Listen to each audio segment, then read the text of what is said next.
Justice Virendra ji, OBC समाज जिंदाबाद,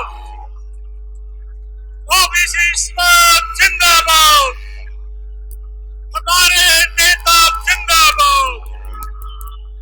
आदरणीय अध्यक्ष, मुख्य मुद्दा जातिगत जनगणना।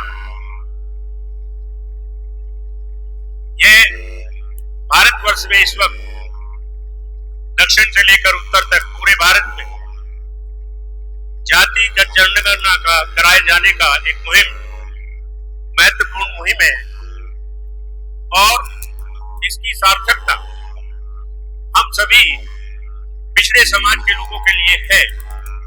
विशेषकर अन्य पिछड़ा वर्ग ओबीसी महापंचायत ने जो ये सम्मेलन बुलाया है, ओबीसी की जनगणना कराए जाने के लिए बहुत ही आवश्यक है, क्योंकि एक ओबीसी समाज ही एक ऐसा समाज है जिसकी जनगणना नहीं कराई जा रही है अभी तक। भारत में जनगणना, जाति जनगणना अंतिम रूप से 1931 में हुई थी, जबकि 1882 से जातिगत जनगणना इस देश में होती रही है। 1941 में जातिगत जनगणना हुई, लेकिन विश्व युद्ध होने के कारण उसके आंकड़े सही तरह से एकत्रित नहीं हो सके और न ही वो जारी किए जा सके। 1941 में 1931 की जनगणना ही अब एक बेस है, जिसके आधार पर आप 52% ओबीसी चिन्हित किए गए थे। अब 1931 से लेकर और 1921 तक इस 90 साल के दौरान आप स्वयं अंदाजा लगा सकते हैं कि क्या भारत में ओबीसी के लोगों की जनसंख्या बढ़ी है या घटी है। 2011 में भी जातिगत जनगणना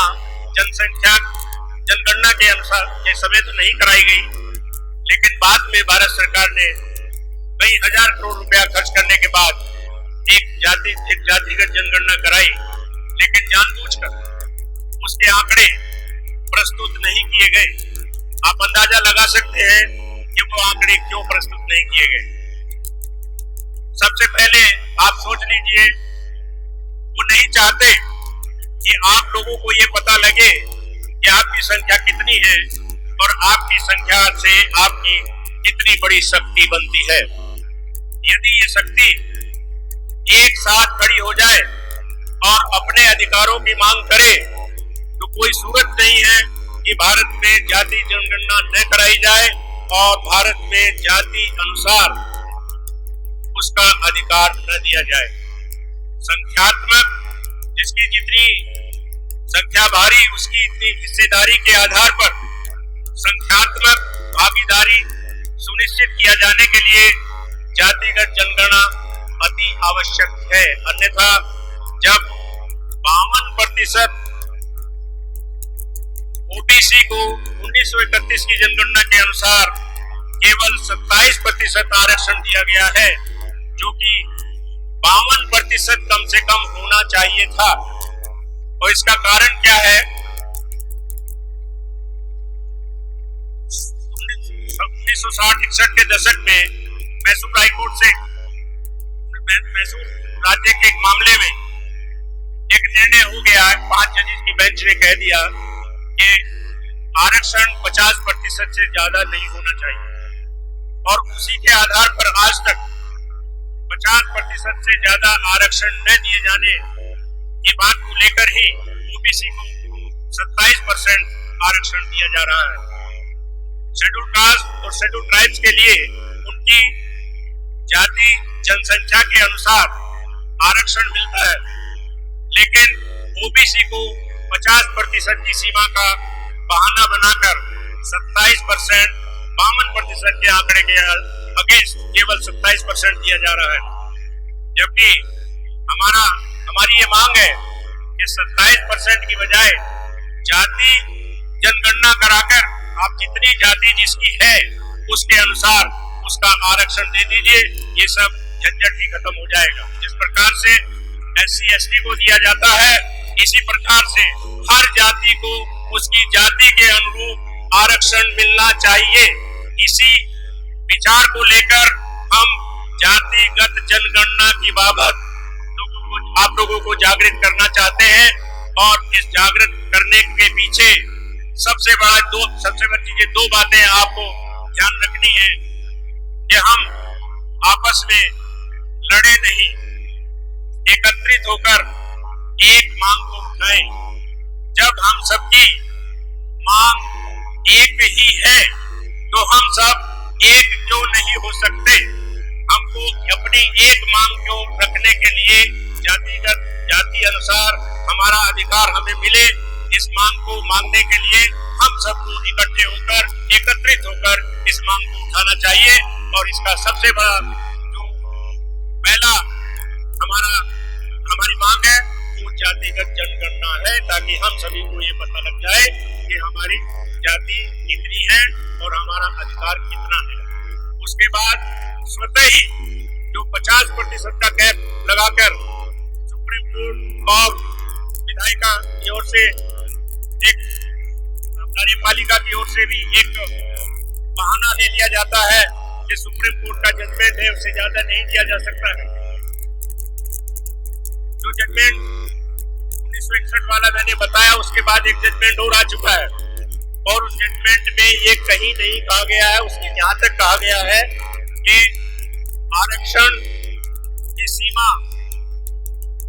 उस समय की परिस्थितियां देखते हुए निर्धारित की जाती है, उसको किसी सीमा के अंतर्गत नहीं बांधा जा सकता। जब ये निर्णय हमारे सामने है और उसके बाद इंदिरा गांधी वाला जो पिछड़ी जातियों का जजमेंट है उसमें भी यही बात कही गई है कि यदि परिस्थितियां ऐसी बनती हैं तो इस सीमा को पार किया जा सकता है। तो वो परिस्थितियां क्यों नहीं बन रही है? हमारे सामने तमिलनाडु का उदाहरण है। तमिलनाडु में 69% 69% आरक्षण है। तो जब 69% आरक्षण वहां उनकी जनसंख्या के अनुसार दिया जा सकता है तो हमारे उत्तर भारत के प्रदेशों में क्यों नहीं दिया जा सकता? ये मांग हमें करनी चाहिए और इसके लिए जातिगत जनगणना बहुत आवश्यक है।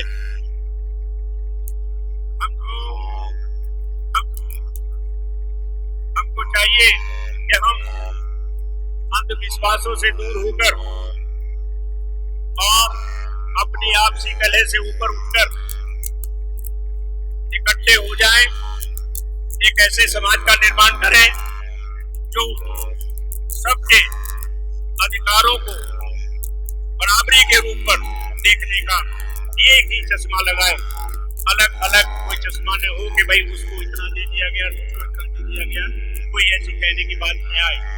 और इसके लिए मैं सभी से, यहाँ बैठे हुए सभी लोगों से अपील करूंगा, खासतौर से महिलाओं से, कि वो अपने घर में अपने बच्चों को शिक्षा के प्रति जागरूक करें, क्योंकि जब तक शिक्षित नहीं होंगे तब तक आप अपने संवैधानिक अधिकारों के प्रति सजग नहीं हो सकते हैं और उनकी जब सजग नहीं हो सकते तो उनकी मांग भी नहीं कर सकते हैं।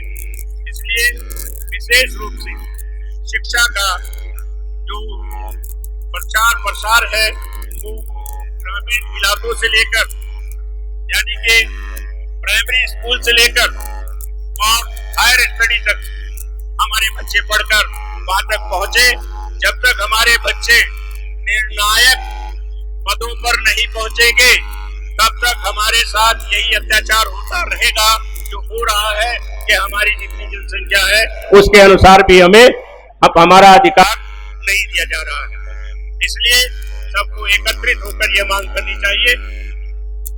बहुत ज्यादा न कहते हुए बस मैं इतना ही कहना चाहूंगा कि अपने आपसी मतभेद भुलाकर एक साथ हो जाइए।